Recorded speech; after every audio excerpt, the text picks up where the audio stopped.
Stand by to fall in, Polk County. This is today's veteran.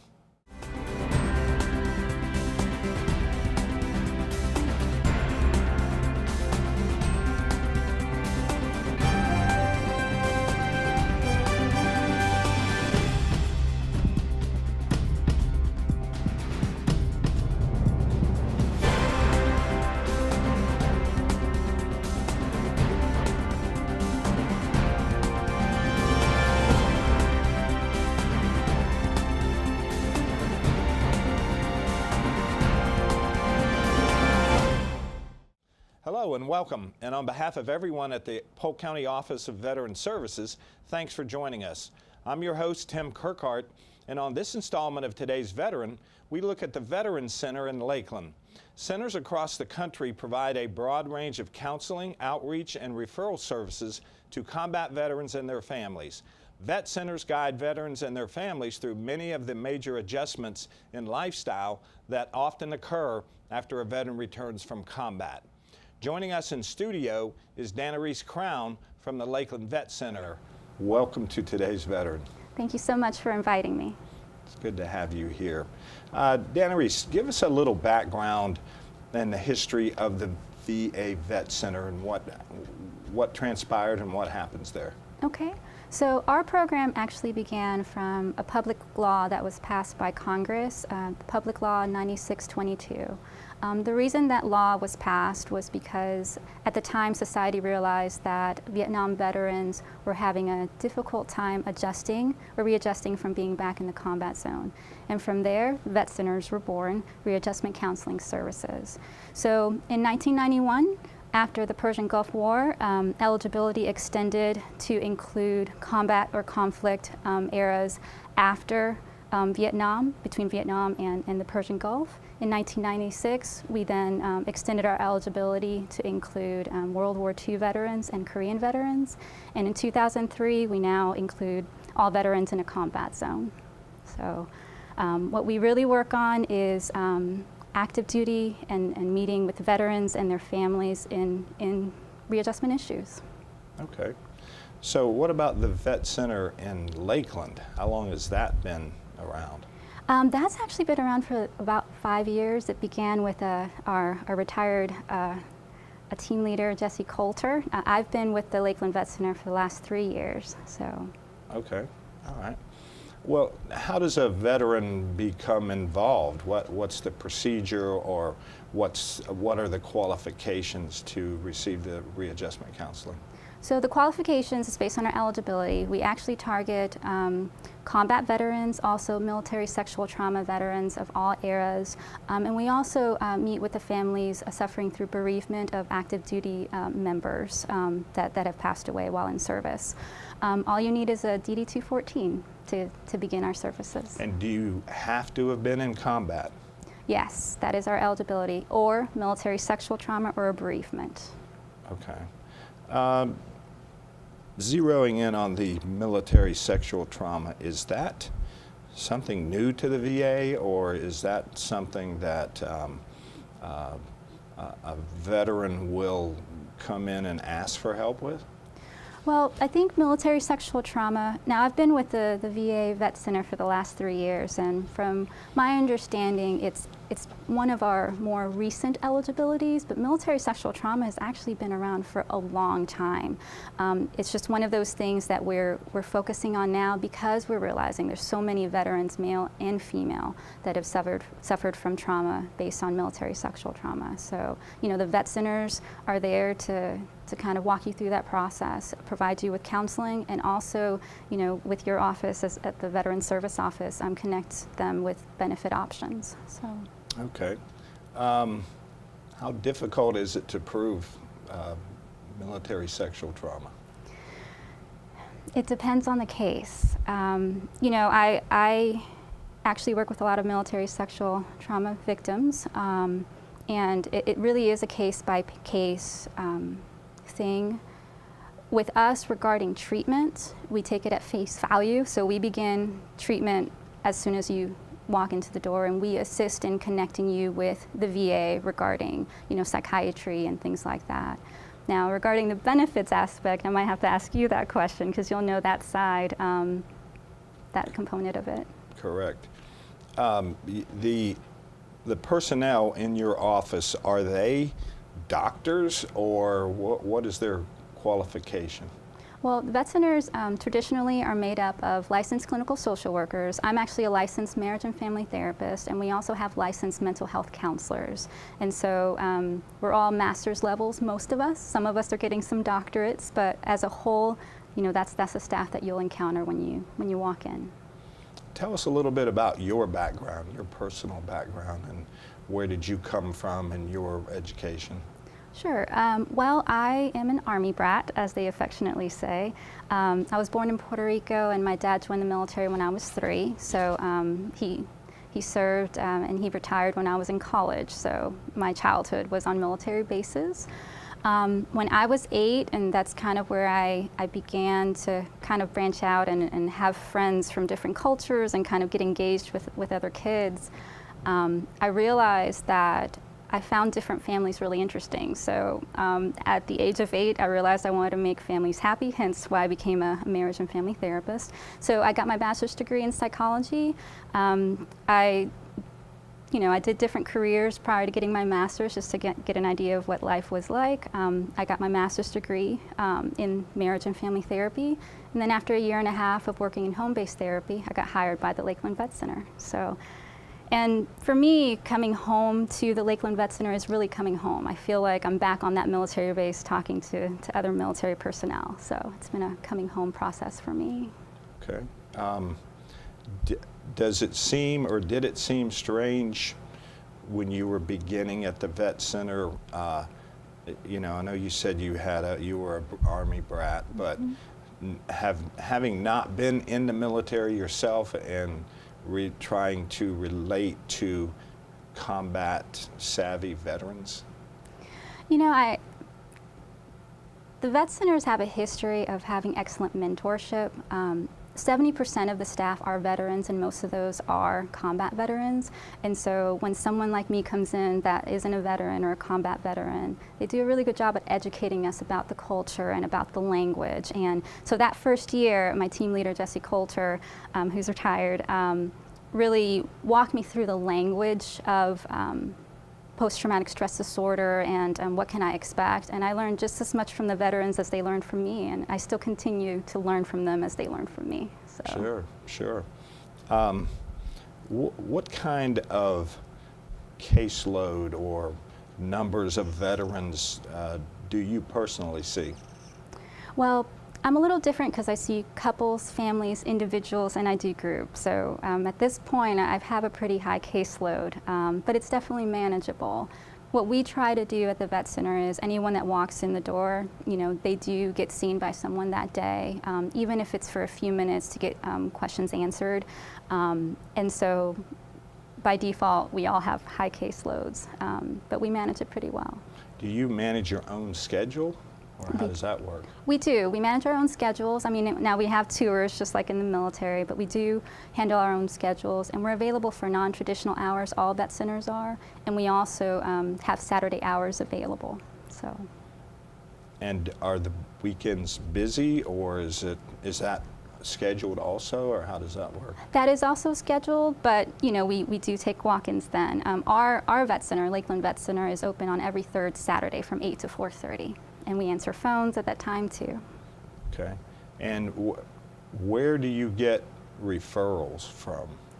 Well, a lot of our referrals, believe it or not, come from word of mouth, because a lot of people still don't know that we're here, even though we've been here for a while. We do get referrals from other vet centers and other VAs. And we also have an outreach specialist on staff that goes out into community events and promotes what we do. And we get a lot of referrals from that. Okay. Well, listen, Danerys, we have to take a break here, and would you be willing to maybe stick around and go into some further depth about some of the counseling that you do and maybe some of the veterans that you see or have helped in the past? Absolutely. Thank you. Okay. Yeah. Over 1.5 million veterans reside in the state of Florida. with over 54,000 living in Polk County. Polk County Veterans Services and the Polk County Board of County Commissioners Communication Department are partnering on a calendar featuring veterans that live here in Polk County. Proceeds will benefit veterans within the Polk community. Here are just some of the community members that will be in this upcoming year's calendar.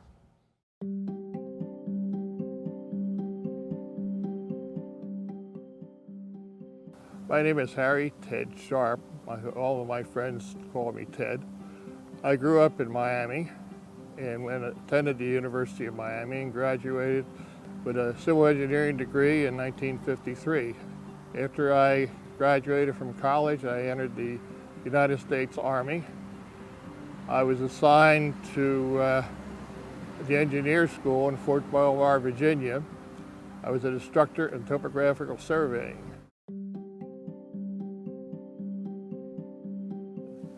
I was drafted into service in 1943, came home and was sent from the courthouse in Bartow to Camp Blanding, Florida, where I was placed in an outfit called the Barrage Balloon Battalion. And that outfit was preparing for the invasion that was in 1943. And Barrage Balloon Battalion was an outfit that had balloons filled with helium, and they would lift a steel cable from 1,500 to 2,000 feet, and that was to deter dive bombing. And our main objective there was to train to go in on the first invasion.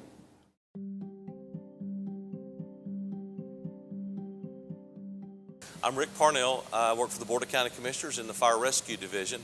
I've been with Polk County since the late 70s, and my military tour was during the early 80s.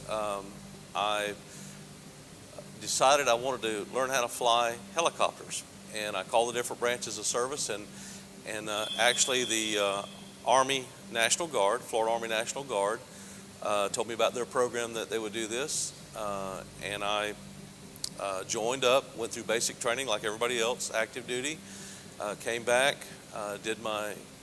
started working at the Guard unit in Jacksonville, drove back and forth to Jacksonville.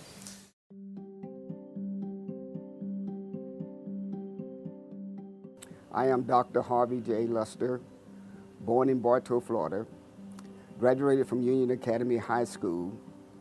After graduation in 1966, joined the Army and went to Fort Jackson, South Carolina. At Fort Jackson, I took basic training. From Fort Jackson, went to Fort Polk, Louisiana for jungle training and infantry training. Left Fort Jackson, went to Vietnam. Spent a year in Vietnam as a recon platoon in the 25th Infantry Division.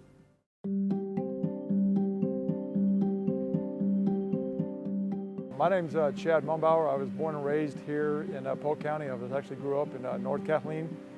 I lived here my entire life except for 4 years. I joined the Marine Corps in 1991, shortly after high school. The reason I chose the Marine Corps is the few and the proud. I wanted to be the best of the best. Went in the Marine Corps and I was motor transport for my MOS job. I was assigned to Camp Lejeune. I went to training at Camp Geiger, and I did time in 29 Palms and sometimes at Camp Pendleton.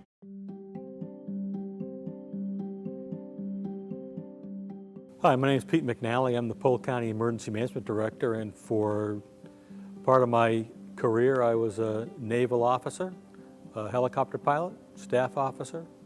I began my service at the College of the Holy Cross in Worcester, Massachusetts as a Naval ROTC midshipman in 1973.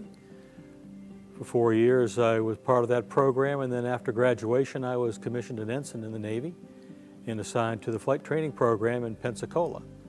Went down to Pensacola in 1977 and was there for about a couple of years going through different stages of flight training, initial fixed wing flight training and then rotary wing flight training, and became a naval aviator as a helicopter pilot.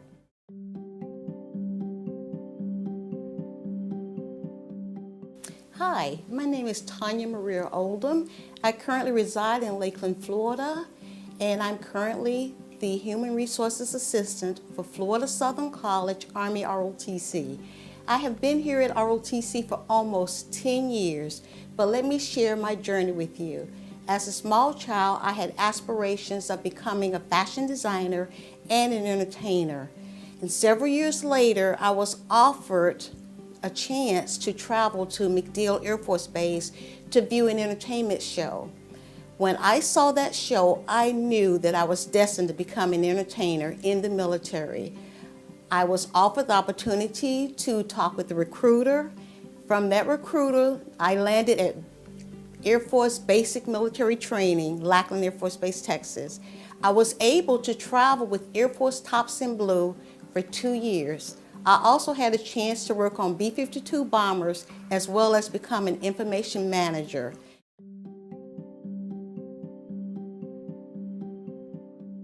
My name's Marvin DeSalle. I am the owner and senior trainer for PTSD for Vets, which is an organization that, or business that I set up to help veterans get service dogs for their needed disabilities. I was in the Air Force for 24 years. My first assignment was Vietnam. I spent a year, or actually 2 years in Iran during the overthrow. I went to Little Rock Air Force Base for 2 5.5-year tours. I was in a mobile unit there where we traveled all over the world and worked with the Marine Corps and the Navy and the Air Force and the Army.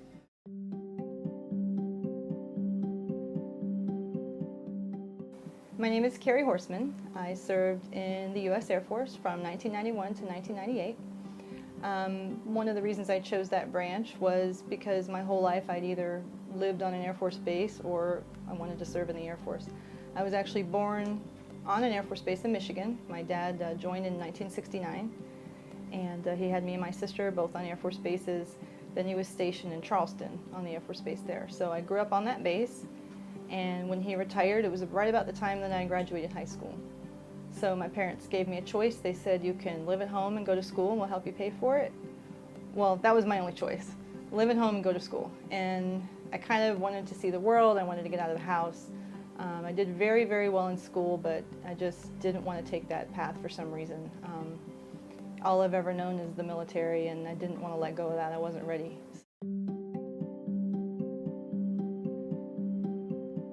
I'm really happy to be part of this project because my service is something a lot of people don't know about me, but it's something that I feel very proud of.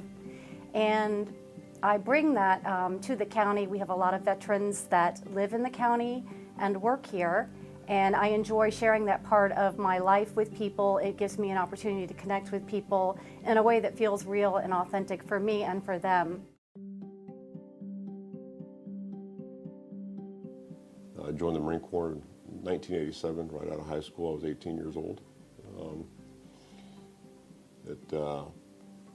I had an opportunity to go to college on a football scholarship and injured myself and didn't get my mind right. And so joined the Marine Corps. Marine Corps got my mind right pretty quick. And I had stayed in. I retired from the Marine Corps in 2007 as a reservist. Retired as a gunnery sergeant. Loved it. Loved every minute of it. Marine Corps made me who I am.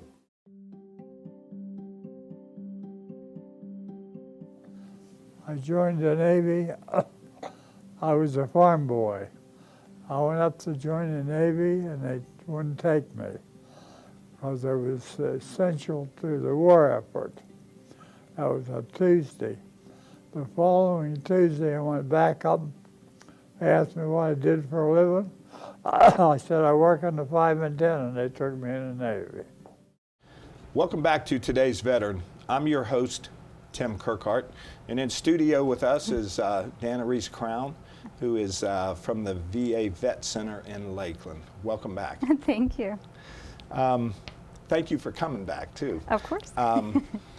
Let's just get into, if we can, maybe a little more depth about maybe what happens to a veteran when they come in, when somebody refers them in. What are the steps that are taken to get them into counseling or readjustment? Sure. So if you walk in through our doors or if you call us, you're actually going to meet with a friendly face or a friendly phone call. We actually answer our phones. And I know that's probably rare nowadays with, all the prompts and things. So you will be speaking to someone, that's living when you call or seeing someone face to face. So you walk in and you'll probably be greeted by our office manager, Cherie Allop, and she does fantastic things. She has a lot of resources. She's been around the vet center for a really long time. And so if you're coming in and you just have questions about the process of getting enrolled into the VA or how benefits work, she does a really good job at educating people about that. I can vouch for that. Yes. I've seen Cherie in action. And when you come in, you will actually, when it comes to counseling services or having questions about readjustment, that day you'll be either met with Randy Bonilla, which is our outreach specialist, who's also a combat veteran, or one of the counselors that'll sit down with you to just kind of see what's going on, and we'll begin the dialogue then. So. What determines how many counselors that you have at your location? I'm guessing it's numbers, but. I think it has to do with numbers and caseload. So I know I've been there for 3 years. Probably after my first year being there, we got approved for an additional counselor. So on our staff, I'm the licensed marriage and family therapist. All vet centers are required to have someone that works with families and couples, whether they're an LMFT like me or just a licensed social worker that has gone through the steps. We also have a licensed mental health clinician, Anne, and then we have Alex and Karen, who's new to our team, who are licensed clinical social workers. So we have a diverse crew. Okay. What are some of the things when the veteran or veteran and family are in counseling? Can you tell us anything about the programs or a program? Because I hear the veterans, because I'm up there one day a week, I hear them talking about going through this session or this session, and I've finished this session or whatever. So at the vet center, we do a variety of things. We do individual counseling, couples counseling, and group counseling. We run like an anger management group. We even have art for vets group. We have guitar for vets. So we're really diverse in what we can offer. I'm actually trained in cognitive processing therapy. I'm a CPT provider, and that is actually like a 12-week protocol that the VA supports that assists in post-traumatic stress disorder. So that's one of the programs that you might be hearing about regarding, I started my CPT program and things like that. And Alex Lane is actually certified to do EMDR, which is another protocol that's session specific. So when I'm there on Wednesday, I see that there are 2 groups that come in, and I believe Anne administers those groups, but they seem to be all Vietnam veterans. Are they put together that way, or does that just happen to be that time, or what? Well, for those specific groups, those are for Vietnam veterans, but we also offer groups on Tuesday for Persian Gulf, Global War on Terror veterans, and I have an outreach out in Avon Park that's multiple eras veterans. So it depends on, what the need is and the population, and we'll form a group. But sometimes in the Vietnam veteran groups, depending on the time, we'll have Persian Gulf veterans join and things like that. So there are some sessions, group sessions, where the eras are mixed. Yes, and those are actually pretty fun. So you get to see different aspects. Well, when I'm there, I can hear. Well, I can't hear exactly what's going on, but I can hear some pretty sometimes volatile words, and that's common, I guess. Yeah. I mean, when you come to the vet center, we try to create a safe space for you to really talk about what's going on. And sometimes the stuff that people need to talk about isn't pretty, and sometimes it involves a lot of emotions, and we expect that. We encourage that, because sometimes before you can begin the healing process, you have to be able to get to the rawness of it. And that's probably what you're hearing out in group. And we definitely make you work when you come see us. And in a gentle way, we don't push you too much initially, but when you come to see us, we definitely make you work. Okay. Does the counseling ever end? Is it a continuous lifetime situation, or can the veteran at some point stop or manage if he or she stops? Sure. It actually depends on the veteran and what their needs are. So with us, we don't have a cap. It's not like you come in and we say, oh, we only see you for 15 sessions. It's as long as you need. It's at no cost because the veteran or the active duty member has already paid for it with their service. So, so the moment that the veteran decides that their treatment is good, they can leave. Or if they can, if there's other things that they want to work on, then, therapy shifts to what the needs are. And this includes, couples counseling or family. Okay. Of course, we help the veteran file claims for service-connected disability. In your experience, what weight does a therapist or counselor, their testimony, would that be given the same weight by the VA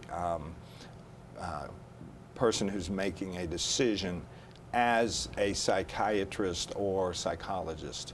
Well, and honestly, it depends, because I've had experiences where if we've written a treatment letter to support the notes, it's been great and they've never seen a psychiatrist, and then others, they're wanting a psychiatrist's opinion, so it really depends. But from my understanding of just being here for around three and a half years, the VA really wants to see that you're at least putting in the work, that you are seeing someone. So, okay. And that's where it's We see people, veterans who come in and are maybe at 30% or 50%, and they want to pursue a higher percentage because they say, well, I've gotten worse. Sure.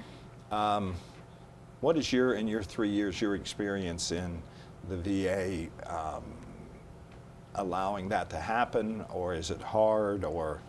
And once again, it really depends on the cases. I mean, I've seen it where the veteran has generally had a change in struggle to where it's gotten worse, and the evidence was provided through care, multiple care, being it residential or psychiatry and things like that, and they were able to receive a higher rating. But at the same time, I've also seen it go the other way. So it really depends. Okay, well, Danerys, I want to thank you for coming in today. I know you were a little nervous, and I hope we made you feel better. And the VA Vet Center is a fantastic place, and I know your staff is totally dedicated from Jesse's leadership, and I know you're going to miss Jesse. Yeah. Thank you for having us. Okay. And for veterans wishing to find out more about the Lakeland Vet Center, you can look them up on the web at www.vetcenter.va.gov or give them a call at 863-284-0841. That's going to do it for this edition of Today's Veteran. I want to thank our guest today, Danerys Crown, but most of all, I want to thank you for joining us. Remember, for help and information regarding claims, benefits, and services available to veterans and their families, call the Polk County Veteran Service Office at 863-534-5220 or log on to the Polk County website at polk-county.net. I'm your host, Tim Kirkhart, and we will see you next month.